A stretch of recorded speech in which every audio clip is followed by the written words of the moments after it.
This is a frequently missed question from exam 2. It is coming from chapter 5 about accounts receivable and allowance for doubtful accounts. And as you can see, the question is asking what is net realizable value.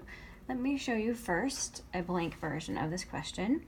It wants to know what is net realizable value of receivables appearing on Kincaid's year 2 balance sheet. And so whenever you have a question asking about net realizable value, I recommend that you first write out your net realizable value formula, which is going to be accounts receivable less allowance for doubtful accounts equals net realizable value.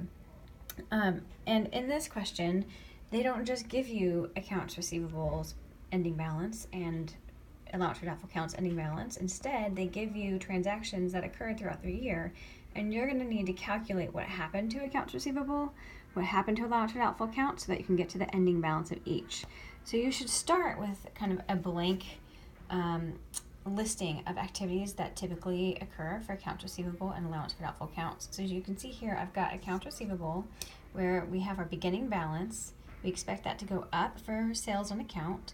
Our accounts receivable balance will go down with cash collections, and it will also go down when there's a write-off. For allowance for doubtful accounts, we also start with the beginning balance.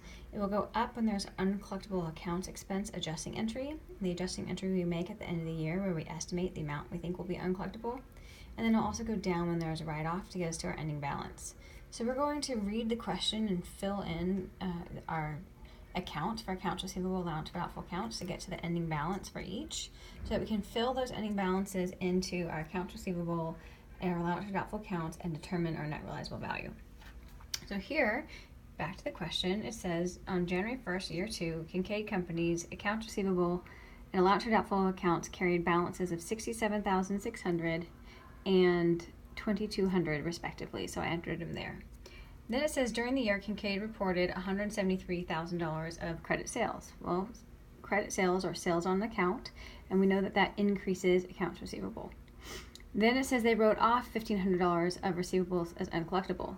If you already had this written out, it's nice because you don't have to worry about the order that they give you information. You know that write-offs will reduce accounts receivable and write-offs will reduce allowance for doubtful accounts, so you can enter them there. And then finally it says cash collections of the receivables, or not finally, it says cash collections of receivables amounted to $197,900. And so because we already have this format presented for ourselves, we know that cash collections will reduce accounts receivable, so we enter in minus $197,900. Then it says Kincaid estimates that it will be unable to collect 1% of credit sales. Well, we've already captured our credit sales of $173,000, so we multiply that times 1% to get to $1,730. And this 1% of credit sales is our amount that we use for our uncollectible accounts expense adjusting entry, and that will increase our allowance for doubtful accounts. So now we have enough information to calculate the ending balances for both accounts receivable and allowance for doubtful accounts. For accounts receivable, we had $67,600 in our beginning balance. It went up by $173,000 for sales on account. It went down by $197,900 for cash that was collected, and they wound up with $41,200, which we then put into our accounts receivable balance there. For allowance for doubtful accounts that began with $2,200, it went up by $1,730 for uncollectible accounts expense. It went down by that $1,500 write-off, and so they ended up with an ending balance of $2,430.